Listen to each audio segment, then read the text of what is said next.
हसायला काय झालं?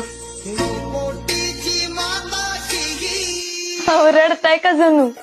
रडत नाहीये मी. हे दुःखाचे अश्रू नाहीयेत, हे या कांद्याचे अश्रू आहेत. फार तिखट आहे ग.